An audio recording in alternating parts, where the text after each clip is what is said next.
नमः शिवाय शिव नमः शिवाय हर हर भोले नमः शिवाय हर हर महादेव। दोस्तों, सरिता भक्ति मार्ग में आप सभी का स्वागत है। आइए हम भूत भावन भगवान भोलेनाथ माँ पार्वती के चरणों में प्रणाम करते हुए श्री शिव पुराण की कथा का श्रवण करें। यज्ञ दत्त कुमार को भगवान शिव की कृपा से कुबेर पद की प्राप्ति तथा उनकी भगवान शिव के साथ मैत्री। सूत जी कहते हैं, मुनीश्वरों, ब्रह्मा जी की यह बात सुनकर नारद जी ने विनय पूर्वक उन्हें प्रणाम किया और पुनः पूछा, भगवान भक्त वत्सल भगवान शंकर कैलाश पर्वत पर कब गए और महात्मा कुबेर के साथ उनकी मैत्री कब हुई? परिपूर्ण मंडल विग्रह महादेव जी ने वहाँ क्या किया, यह सब मुझे बताइए। इसे सुनने के लिए मेरे मन में बड़ा कौतूहल है। ब्रह्मा जी ने कहा, नारद सुनो, चंद्रमौलिक भगवान भोलेनाथ का चरित्र का वर्णन करता हूँ। वे कैलाश पर्वत पर गए और कुबेर की उनके साथ किस प्रकार मैत्री हुई, यह सब सुनाता हूँ। काम्पिल्य नगर में यज्ञ दत्त नाम से प्रसिद्ध एक ब्राह्मण रहते थे, जो बड़े सदाचारी थे। उनके एक पुत्र हुआ जिसका नाम गुणनिधि था। वह बड़ा ही दुराचारी और जुआरी हो गया था। पिता ने अपने उस पुत्र को त्याग दिया। वह घर से निकल गया और कई दिनों तक भूखा भटकता रहा। एक दिन वह नैवेद्य चुराने की इच्छा से एक शिव मंदिर में गया। वहां उसने अपने वस्त्र को जलाकर उजाला किया। यह मानो उसके द्वारा भगवान शिव के लिए दीप दान किया गया। तत्पश्चात वह चोरी में पकड़ा गया और उसे प्राण दंड मिला। अपने कुकर्मों के कारण वह यमदूतों द्वारा बांधा गया। इतने में ही भगवान शंकर के पार्षद वहां आ पहुँचे और उन्होंने उसे अपने बंधन से छुड़ा दिया। शिवगणों के संग से उसका हृदय शुद्ध हो गया, अतः वह उनके साथ तत्काल शिवलोक में चला गया। वहां सारे दिव्य भोगों का उपभोग तथा उमा महेश्वर का सेवन करके कालांतर में वह कालिंग राज अरिंगदम का पुत्र हुआ। वहां उसका नाम था दम।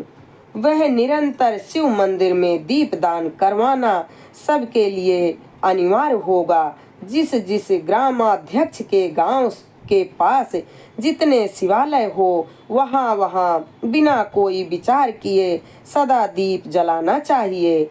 आजीवन इसी धर्म का पालन करने के कारण राजा दम ने बहुत बड़ी धर्म संपदा संचय कर लिया। फिर वे काल धर्म के अधीन हो गए।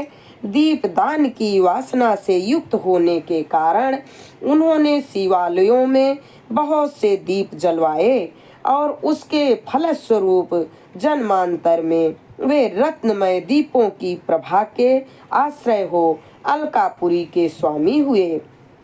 इस प्रकार भगवान शिव के लिए किया हुआ थोड़ा सा भी पूजन या आराधन समयानुसार महान फल देता है।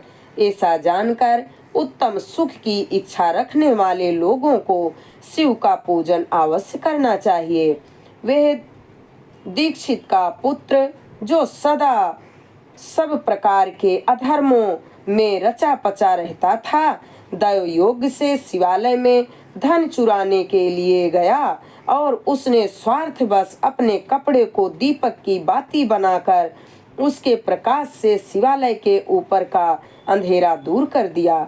इस सत्कर्म के फलस्वरूप अब कालिंग देश का राजा हुआ और धर्म में उसका अनुराग हो गया। फिर दीप की वासना का उदय होने से शिवालयों में दीप जलवाकर उसने यह दिक्पाल का पद भी पा लिया।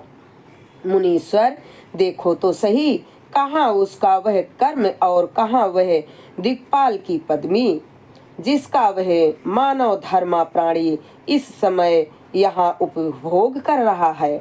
तात, यह तो उसके ऊपर शिव के संतुष्ट होने की बात कही गई है। अब एकाग्र चित्त होकर यह सुनो कि किस प्रकार सदा के लिए उसकी भगवान शिव के साथ मित्रता हो गई। मैं इस प्रसंग को तुमसे वर्णन करता हूँ। नारद, पहले के पद्म कल्प की बात है। मुझ ब्रह्मा के मानस पुत्र पुलस्त ने विश्रवा का जन्म हुआ और विश्रवा के पुत्र वैश्रवक कुबेर हुए। उन्होंने पूर्व काल में अत्यंत उग्र तपस्या के द्वारा त्रिनेत्रधारी महादेव की आराधना करके विश्वकर्मा की बनाई हुई उस अलकापुरी का उपभोग किया। जब वह कल्प बीत गया तो मेघवाहन कल्प आरंभ हुआ। उस समय वह यज्ञदत्त का पुत्र, जो प्रकाश का दान करने वाला था, कुबेर के रूप में अत्यंत दुस्सह तपस्या करने लगा। दीप दान मात्र से मिलने वाली शिव भक्ति के प्रभाव को जानकर वह शिव की चित्त प्रकाशिका काशीपुरी में गया और अपने चित्त रूपी रत्नमय प्रदीपों से 11 रुद्रों को उद्बोधित करके अनन्य भक्ति एवं स्नेह से संपन्न होकर तन्मयता पूर्वक शिव के ध्यान में मग्न हो निश्चल भाव से बैठ गया। इस प्रकार उसने 10,000 वर्षों तक तपस्या की।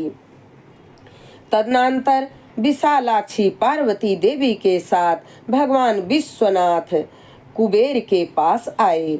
उन्होंने प्रसन्न चित्त से अलकापति की ओर देखा। वे शिवलिंग में मन को एकाग्र करके ठूठे काठ की भांति स्थिर भाव से बैठे थे। भगवान शिव ने उनसे कहा, अलकापते, मैं वर देने के लिए तैयार हूँ, तुम अपना मनोरथ बताओ। यह वाणी सुनकर तपस्या के धनी कुबेर ने ज्यों ही आंखें खोलकर देखा, त्यों ही उमा वल्लभ भगवान श्री कंठ सामने खड़े दिखाई दिए। वे उदय काल के सहस्त्रों सूर्यों के भांति अधिक तेजस्वी थे और उनके मस्तक पर चंद्रमा अपनी चांदनी बिखेर रहे थे।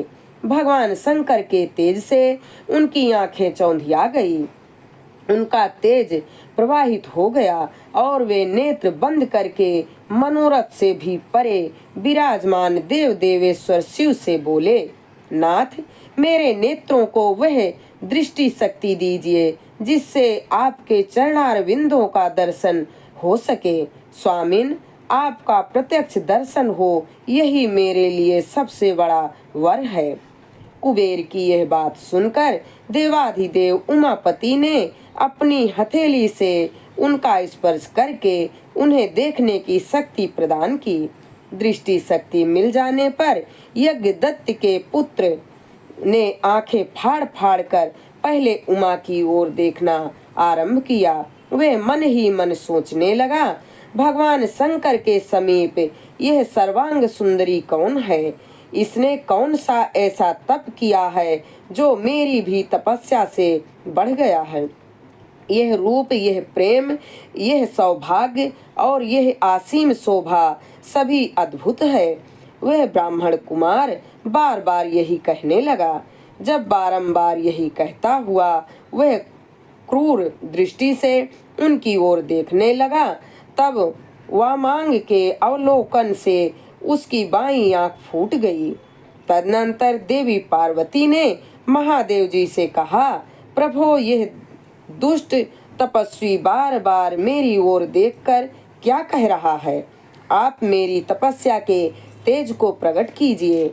देवी की यह बात सुनकर भगवान शिव ने हंसते हुए उनसे कहा, उमे, यह तुम्हारा पुत्र है। यह तुम्हें क्रूर दृष्टि से नहीं देखता, अपितु तुम्हारी तपह संपत्ति का वर्णन कर रहा है। देवी से ऐसा कहकर भगवान शिव पुनः उस ब्राह्मण कुमार से बोले, वत्स, मैं तुम्हारी तपस्या से संतुष्ट होकर तुम्हें वर देता हूँ। तुम निधियों के स्वामी और गुहाकों के राजा हो जाओ। सुव्रत यक्षों, किन्नरों और राजाओं के भी राजा होकर पुण्य जनों के पालक और सबके लिए धन के दाता बनो। मेरे साथ तुम्हारी सदा मैत्री बनी रहे और मैं नित्य तुम्हारे निकट निवास करूंगा। मित्र, तुम्हारी प्रीति बढ़ने के लिए मैं अलका के पास ही रहूंगा। आओ, इन उमा देवी के चरणों में साष्टांग प्रणाम करो, क्योंकि ये तुम्हारी माता हैं। महाभक्त यज्ञदत्त कुमार, तुम अत्यंत प्रसन्न चित्त से इनके चरणों में गिर जाओ। ब्रह्मा जी कहते हैं, नारद इस प्रकार वर देकर भगवान शिव पार्वती देवी से फिर कहा, देवेश्वरी, इस पर कृपा करो। तपस्विनी, यह तुम्हारा पुत्र है।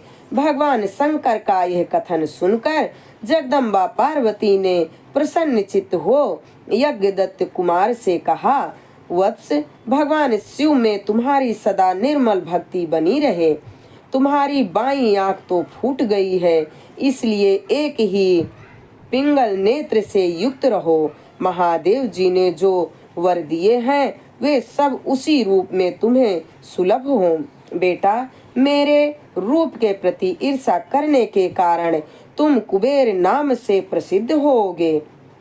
इस प्रकार कुबेर को वर देकर भगवान महेश्वर पार्वती देवी के साथ अपने विश्वेश्वर धाम को चले गए।